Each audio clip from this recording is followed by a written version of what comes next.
Hello बच्चों, I think आप सब अच्छे होंगे। और आज की क्लास में हम करने वाले हैं आपकी क्लास 12th की मैक्रो इकोनॉमिक्स का चैप्टर नंबर 2, समष्टि अर्थशास्त्र की आधारभूत अवधारणाएं। तो बच्चों, मैं आपको पहले ही बता दूं कि ये जो वीडियो बना रहा हूं मैं ये हिंदी मीडियम वाले मेरे बच्चों के लिए बना रहा हूं, क्योंकि हिंदी मीडियम वाले बच्चों को अक्सर यूट्यूब से ये प्रॉब्लम रहती है कि उनको हिंदी मीडियम में कुछ नहीं मिल पाता है। तो मैंने ये वीडियो हिंदी मीडियम में बनाई है।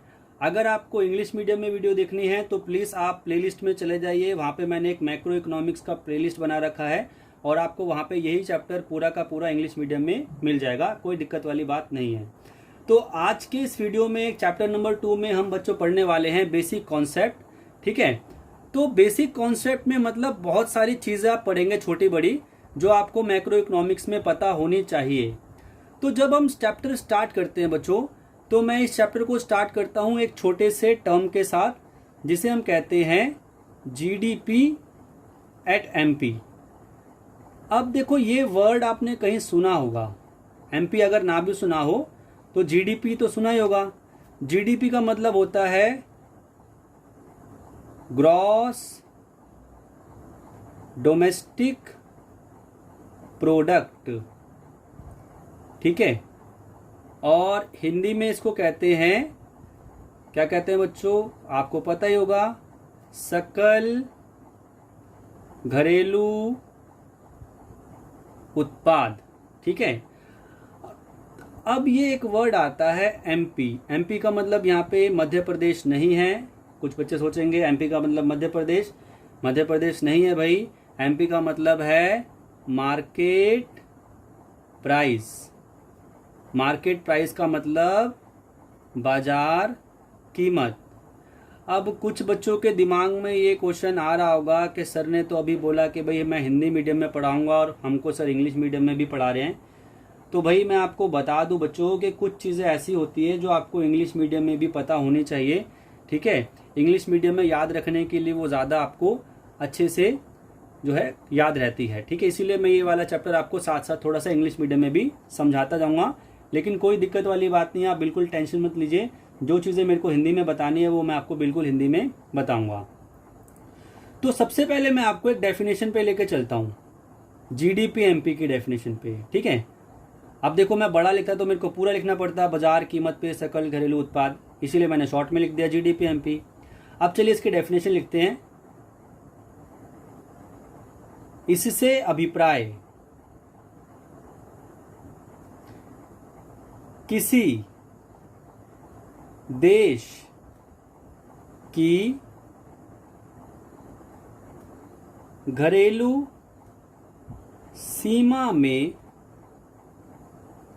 देश के सामान्य निवासियों के द्वारा एक लेखा वर्ष की अवधि में उत्पादित अंतिम वस्तुओं तथा सेवाओं के बाजार मूल्य के योग से है। देखो कितनी बड़ी डेफिनेशन लिखी मैंने आपके लिए। लेकिन इस डेफिनेशन में बच्चों आपको कुछ वर्ड्स को ध्यान में रखना होता है, कुछ छोटे छोटे वर्ड। चलिए मैं जरा अपना एक काला पेन लेकर आता हूँ आपको समझाने के लिए। ठीक है, जब आप डेफिनेशन पढ़ते हैं, इससे अभिप्राय किसी देश की घरेलू सीमा, तो पहला वर्ड जो बच्चों यहाँ पे रहा आपके लिए समझने वाला, वो क्या है, घरेलू सीमा। दूसरा वर्ड आया सामान्य निवासी। तीसरा वर्ड आया लेखा वर्ष। चौथा वर्ड आया अंतिम वस्तु। और पांचवा वर्ड आया बाजार मूल्य। तो आपका जो चैप्टर है ना बच्चों, आधारभूत अवधारणाएं, तो सारी की सारे जो टर्म्स है वो यहीं पर आ गई। पहला वर्ड आपका मैंने क्या बताया बच्चों आपको, घरेलू सीमा। दूसरा वर्ड मैंने आपको बताया सामान्य निवासी। तीसरा वर्ड मैंने आपको बताया लेखा वर्ष, और चौथा वर्ड मैंने आपको बताया था अंतिम वस्तु, और जो हमने पांचवा वर्ड आपको बताया वो बताया बाजार कीमत। तो बच्चों आपको ये पांचों के पांचों टर्म्स बहुत अच्छे से समझ में आने चाहिए। तो बेसिकली जो हमारा चैप्टर नंबर 2 है बच्चों, इसमें हम इन्हीं टर्म्स के आसपास जो है खेल रहे हैं, हम इन्हीं टर्म्स को अच्छे से पढ़ रहे हैं, समझ रहे हैं।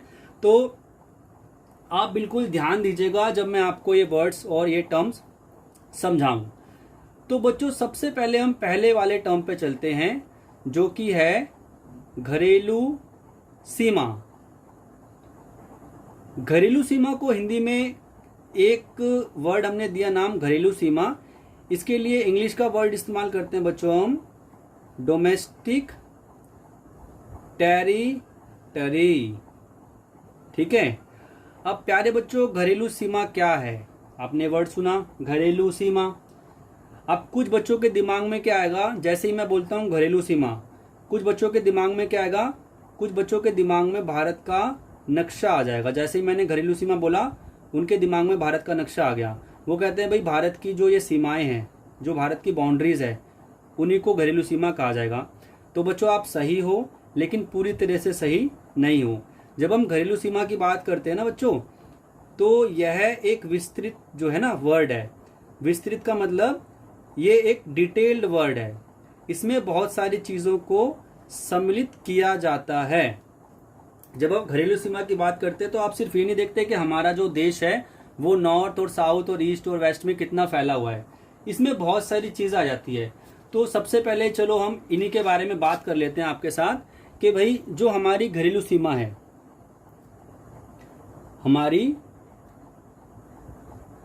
घरेलू सीमा में कौन कौन से तत्वों को सम्मिलित किया जाता है, मतलब कौन कौन सी चीजों को आप अपनी घरेलू सीमा में शामिल करते हैं। सबसे पहले तो बच्चों आपको इस पे ध्यान देना पड़ेगा। तो जब हम घरेलू सीमा की बात करते हैं तो सबसे पहली चीज बच्चों घरेलू सीमा में क्या आती है? सबसे पहली चीज तो आती है बच्चों किसी देश की जो राजनीतिक सीमाएं होती हैं, राजनीतिक या भौगोलिक सीमाएं। किसी देश की राजनीतिक या भौगोलिक सीमाएं जो होती हैं वो उस देश की घरेलू सीमा का एक हिस्सा होती है, जो कि हमारे नक्शे पर आपको दिखाई गई हैं। समझ में आया बच्चों? अब हम चलते हैं दूसरे वर्ड पे, मतलब दूसरी जो कारक है या दूसरी चीज जिसको घरेलू सीमा में सम्मिलित किया जाता है। इसमें आता है आपके पानी के जहाज, हवाई जहाज, ठीक है, जो किसी देश के सामान्य निवासियों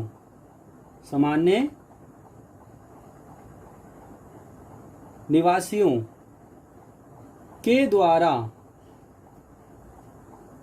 संचालित किए जाते हैं। ठीक है। और 2 से अधिक देशों में यात्रा करते हैं। अब भाई ये अगर आपके सर के ऊपर से निकल गया है जो मैंने आपको अभी लिखवाया, घबराने की बिल्कुल भी बात नहीं है। चलिए मैं आपको थोड़ा सा समझाता हूँ। मान लीजिए एक जहाज है जो कि एयर इंडिया का जहाज है। एयर इंडिया का है तो इसका मतलब भारत का जहाज हो गया। ठीक है। और ये एयर इंडिया का जहाज भारत से उड़ते उड़ते उड़ते उड़ते कहाँ पे पहुँच गया? ये पहुँच गया यूएसए, अमेरिका में। तो एक भारत के जहाज ने अमेरिका तक जो भी यात्रा करी, ये जो यात्रा करी ये बच्चों कहाँ आएगा? ये भारत की घरेलू सीमा का हिस्सा माना जाएगा। अगर भारत के एयर इंडिया के जहाज़ ने एक यात्रा करी, कहाँ तक करी बच्चों? लंदन तक करी। लंदन कहाँ है? इंग्लैंड में। तो भाई वो जो यात्रा वो करता है वो भारत की घरेलू सीमा में आएगा। एक भारत का पानी का जहाज़ है, वो पानी से यात्रा करते करते करते करते मान लीजिए चाइना पहुंच जाता है, तो उसने जो रास्ता तय करा वो भारत की घरेलू सीमा में आएगा। ये बच्चों आपको अच्छे से याद रखना पड़ेगा। तो दूसरा पॉइंट आपको क्लियर हो गया। जो भी जहाज होते हैं पानी के या हवाई जहाज जो दो देशों के बीच में चलते हैं वो उस देश की घरेलू सीमा का एक भाग माने जाते हैं। अब हम चलते हैं तीसरे पॉइंट पे। तीसरा पॉइंट आपको अच्छे से समझना है भाई। जो मछली पकड़ने की नौकाएं होती हैं, मछली पकड़ने वाली नौकाएं, ठीक है। तेल के पोत, तेल के पोत मतलब वो पोत जिनमें तेल निकाला जाता है, तथा जो तैरते हुए प्लेटफॉर्म होते हैं,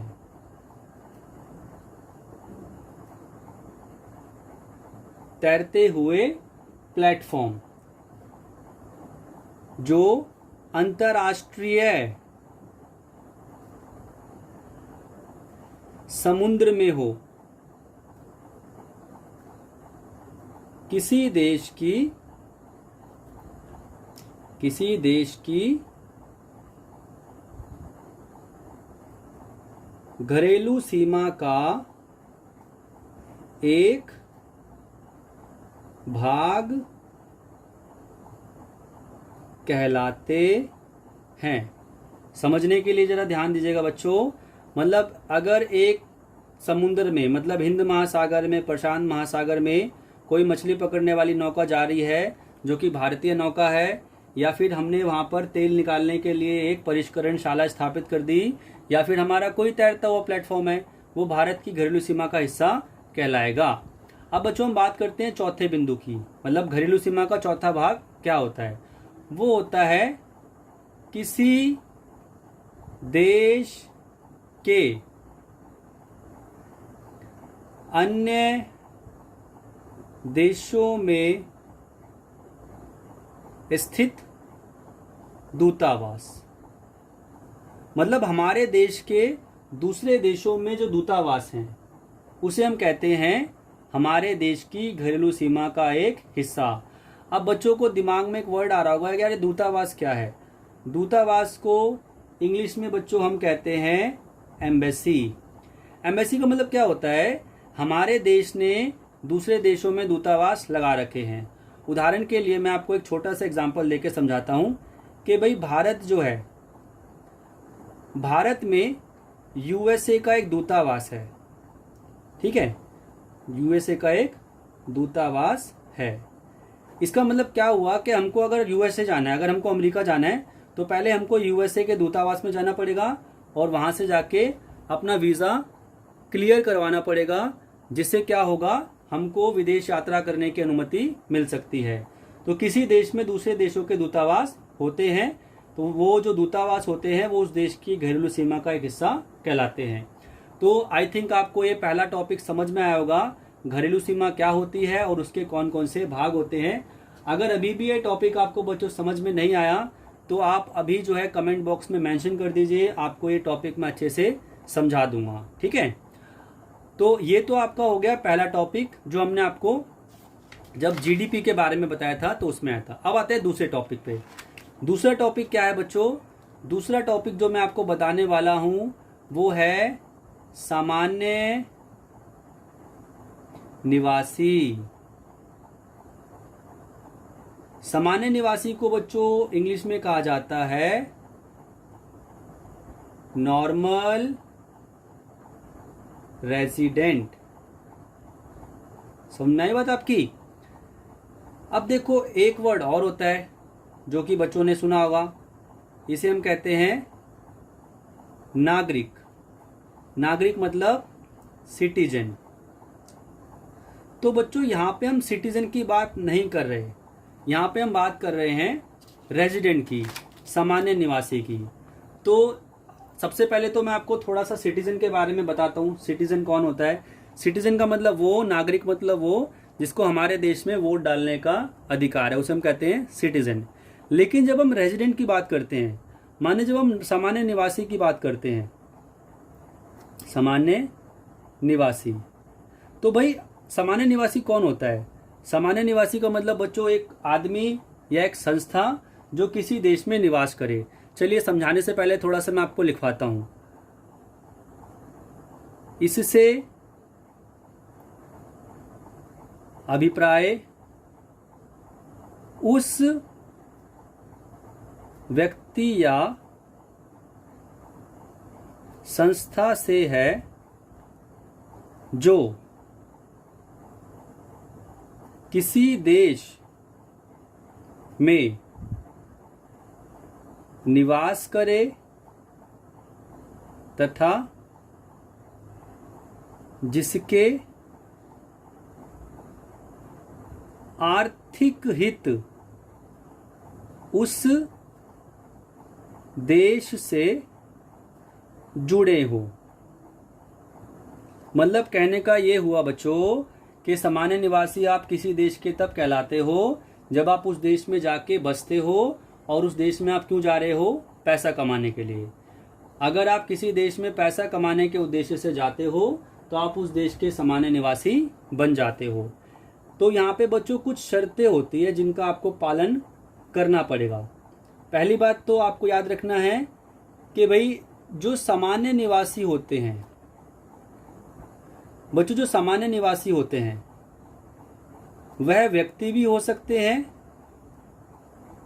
तथा संस्थाएं भी हो सकती हैं। सामान्य निवासी व्यक्ति तथा संस्थाएं दोनों हो सकते हैं, यह आपको याद रखना है। पहली बात तो बच्चों, ठीक है। दूसरी चीज प्यारे बच्चों आपको क्या याद रखना है? सामान्य निवासी मुख्य रूप से किसी देश में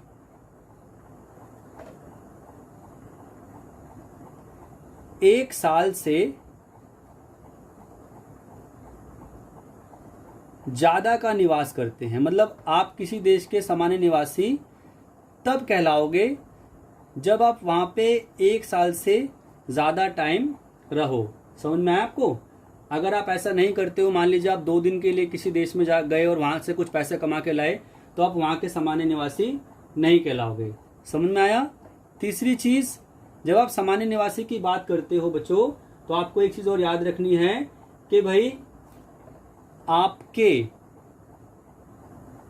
आर्थिक हित निवास के स्थल से